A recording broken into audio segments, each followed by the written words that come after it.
मुझे मालूम नहीं था। Ignorance of law, no excuse. इसीलिए तो फिर बताया जा रहा है। जब कोई कल्कि भक्त नियमावली का अनुसरण करते करते जरा सा भी जाने अनजाने में भटक जाता है, तो भगवान श्री कल्कि ही नहीं तो भारत सरकार का कानून भी कहता है, ignorance of law, no excuse. धर्मो रक्षति रक्षित। तुम धर्म की रक्षा करो, धर्म तुम्हारी रक्षा करेगा। अर्थात जो मनुष्य धर्म की रक्षा करता है, धर्म उसकी रक्षा करता है। धर्म की रक्षा करने वाला मनुष्य कभी पराजित नहीं होता, क्योंकि उसकी रक्षा स्वयं धर्म, ईश्वर, मनुष्य, प्रकृति, ब्रह्मांड इत्यादि करते हैं। Ignorance of law, no excuse. देर है अंधेर नहीं। समझदार सेठ। भगवान श्री कल्कि और भिखारी मामाजी प्रसंग में हमने पाया कि किस प्रकार मामाजी ने श्री कल्कि जी का शेर ये कहकर पल्ला झाड़ लिया कि गुरुवर बालमुकुंद जी और गुरुवर लक्ष्मी नारायण जी के सामने कल्कि जी की ऐसी कोई नियमावली नहीं आई थी। पर इस भले मानस को कौन समझाए कि अपनी आमदनी का दशांश तो अपने पिताजी की तरह श्री कल्कि जी के कामों में लगा देता। नहीं लगाया। नतीजा क्या हुआ? जहां लाखों डॉलर की बैंक की एक्सपोर्ट की एलसी का रुपया करोड़ों के हिसाब से जो उसके बैंक में पड़े रहते थे, जिनको मामाजी 70-80 के दशक में अपनी पत्नी जो हाउस वाइफ के साथ मैन्युफैक्चरिंग पार्टनर भी थी से अक्सर कहते थे, बैंक में इतना रुपए पड़ा है कि हम नोटों की गद्दी से कमरा बना सकते हैं।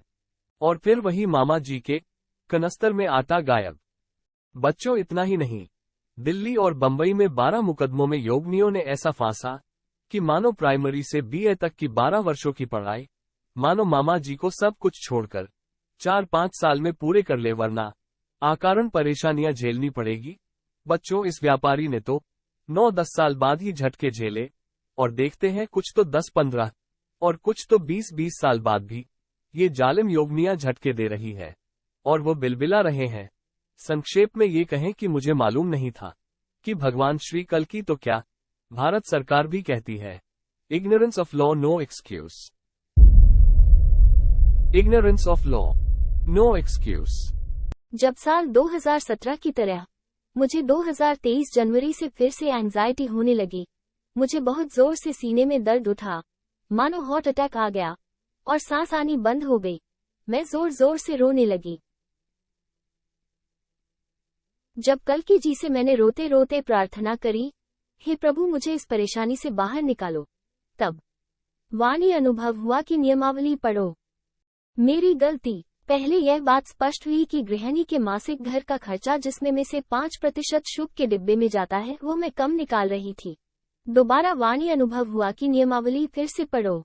कल्कि जी का चमत्कार, उन्होंने मेरे फोन में पुराने नोट्स खुलवाए जिसमें लिखा हुआ था कि मैंने कल्कि जी के शुल्क के डिब्बे में साल 2020 के फरवरी महीने से कुछ नहीं डाला था।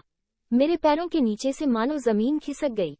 पैनल सदस्य श्रुति दीदी ने समझाया कि अब मुझे साल 2020 फरवरी से लेकर मई 2023 तक का रुपया शुल्क के डिब्बे में डालना है। जो बड़ा अमाउंट अब निकालोगे उसे बाल वाटिका फाउंडेशन में देना है। शेयर देते ही बहुत रिलीफ मिला। सीने का दर्द खत्म हो गया। पर मामाजी के शब्दों में कि यह सिर्फ दवाई है, अभी कोर्स बाकी है, क्योंकि पूरा आराम तब मिलेगा जब ये सारा लिखकर समाज तक जाएगा। मैंने तुरंत इस पूरे घटनाक्रम को लिखकर दिया। अब तबीयत एकदम ठीक है। नियमावली पढ़ने से ये निष्कर्ष सामने आया कि शेयर निकालने में देरी बिल्कुल न करें और साथ साथ अपनी बात समाज तक तुरंत पहुंचाएं। कल्कि जी और हनुमान जी का आभार करती हूँ कि कैसे पग पग पर वो मेरे साथ रहते हैं और रास्ता देते रहते हैं। Ignorance of law, no excuse. मैं हेमंत गुप्ता। मैं मई 2006 में मुंबई से दिल्ली में शिफ्ट हुआ था। नियम अनुसार मैं दिल्ली में ही मंदिर जाने लगा। वहां मेरे सामने गुलाबी बाग मंदिर में भगवान कल्कि जी की मूर्ति स्थापना हुई। मुझे कल्कि जी के बारे में कुछ भी मालूम न था, पर मैं रोज 21 बार महामंत्र का जाप करने लगा। 2006 से 2009 में पारिवारिक क्लेश के कारण मेरा कल्कि जी की भक्ति की तरफ रुझाव बढ़ा। मैंने महामंत्र माला जाप करना शुरू कर दिया।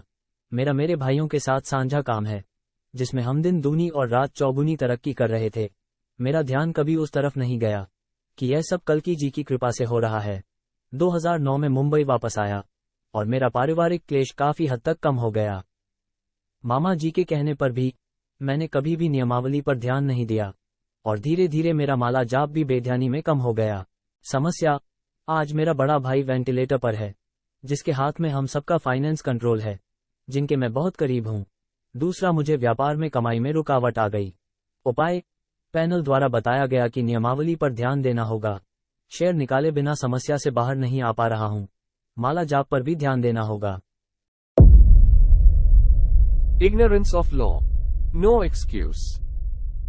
मैं कामिनी गुप्ता, नई दिल्ली की पॉश कॉलोनी में सपरिवार रहती हूँ। मेरा एक बेटा इंग्लैंड में नौकरी करता है और जैसा आजकल अक्सर हो रहा है, लंदन में ही मेरा बेटा तलाक केस में फंसा, जबकि लड़की का पिता भारत सरकार में बहुत ऊंचे ओहदे पर हैं।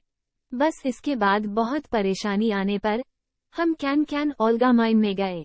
मामा जी ने हमारे झगड़े की बात को सुनकर ध्यान से सोचकर बताया, क्या आप नियमावली के अनुसार बेटे की सैलरी का शेयर निकालते हैं जब से वो बाहर गया है? जवाब नहीं। हमने संकल्प करके चेक का उपचार किया और समय समय पर शेयर का पैसा प्रोजेक्ट मनी में देने लगे। नतीजा, हमारा काम होना शुरू हो गया। जो काम हमें असंभव लग रहा था वह पूरा होना शुरू हो गया।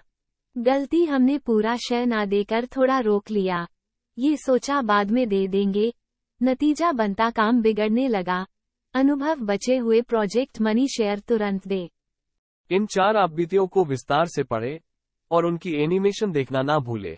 YouTube चैनल कल की अवतार, कल की अनुभव लीला हंसाओ और हंसो पर आने वाली नई हंसमुख प्रेरणादायक घटनाओं को सबसे पहले देखने के लिए सब्सक्राइब करें YouTube चैनल कल की अवतार, कल की अनुभव लीला हंसाओ और हंसो।